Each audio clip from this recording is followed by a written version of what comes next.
Good evening. I'd like to thank the Kilby Apartments. They are our sponsoring location tonight. They're built by Toll Brothers, who chose Frisco to open their very first apartment community. This is yet another example of the future of Frisco and progress in motion. I'm here tonight with one of my favorite people, Barbara Fasola, and I'd like to just take a few minutes just to do an introduction of Barbara. Barbara is the CEO of Careington International. Careington is a healthcare benefits and services company, and Dial Care, an affiliate company of Careington, and a telemedicine and behavioral health company that operates virtual platforms for consumer consults.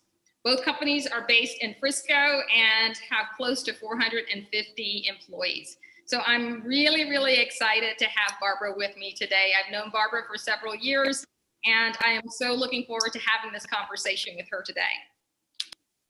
Barbara, tell us a little bit about why you're here with us tonight. Hi, Angelia. Thank you so much. I really appreciate the opportunity to ask a question of you. This hits close to my heart.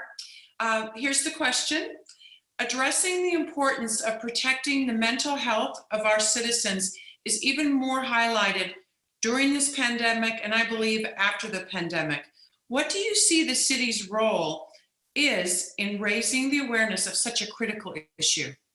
You know, it's interesting you asked that question, Barbara, because I think we're all hearing more and more that mental health is becoming at the forefront of many companies and many communities in terms of ensuring that the residents and the employees of companies are healthy mentally.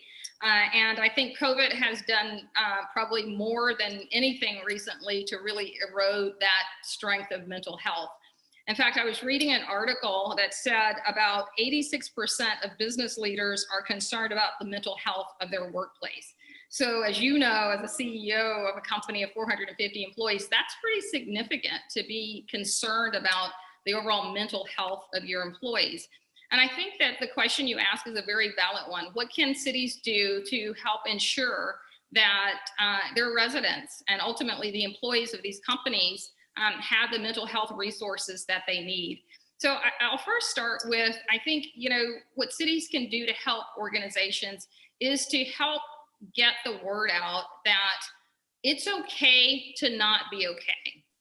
You know, oftentimes there is a stigma with mental health, and I think that's in large part why people don't seek resources or solutions, because they feel as though they'd be stigmatized. And so I think one of the things that companies can do is to really help, one of the things that the cities can do to help companies is to really help remove the stigma from mental health. And I think we can do that through a number of ways. We can be ensuring that the resources that employees have within their city is very clear and available to them. We could look at doing something like either a website or a portal that helps cities, that helps employees as well as companies realize what the resources are for their employees within the city. And even here in Frisco, we've got so many resources that I don't think a lot of people know that they're here. And so I just want to take just a couple of seconds just to highlight some of those resources that are available for Frisco residents in the event that somebody's watching this video and they were wondering, how do I get some help from a mental health perspective? So I'm just going to take a few minutes just to share some of those, Barbara, because I found it to be very helpful. You know, if you're a student at Collin College has some counselors and they have support from a mental health perspective. There's an organization called Life Path Systems. It's the local authority for both mental health and substance abuse services in Collin County. There's the Denton Regional Suicide Prevention, which is also another resource for folks. And then there's Haven Behavioral Hospital of Frisco, which also provides help for those who are struggling from a mental health perspective. So those are just a few, but I had to do some digging to get that information. So I think one of the big things that cities can do is to have a portal that people know where to go to get these resources that they need for mental health.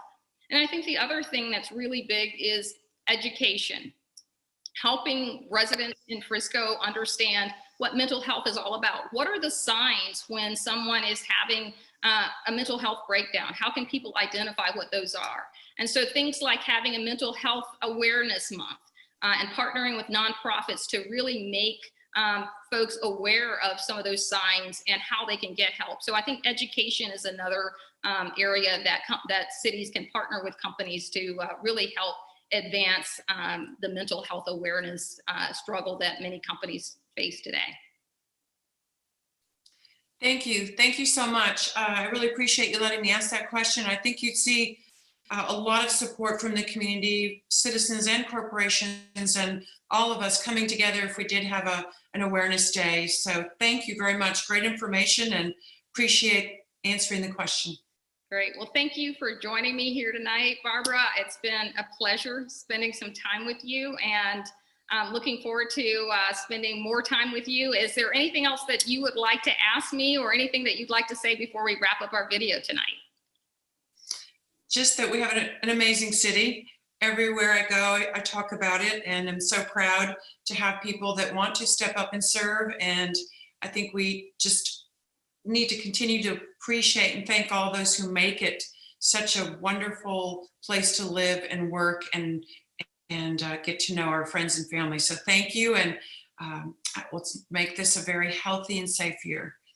Awesome. Thank you, Barbara. I appreciate your time, and I appreciate your support of our campaign. So have a great night. Thank you so much.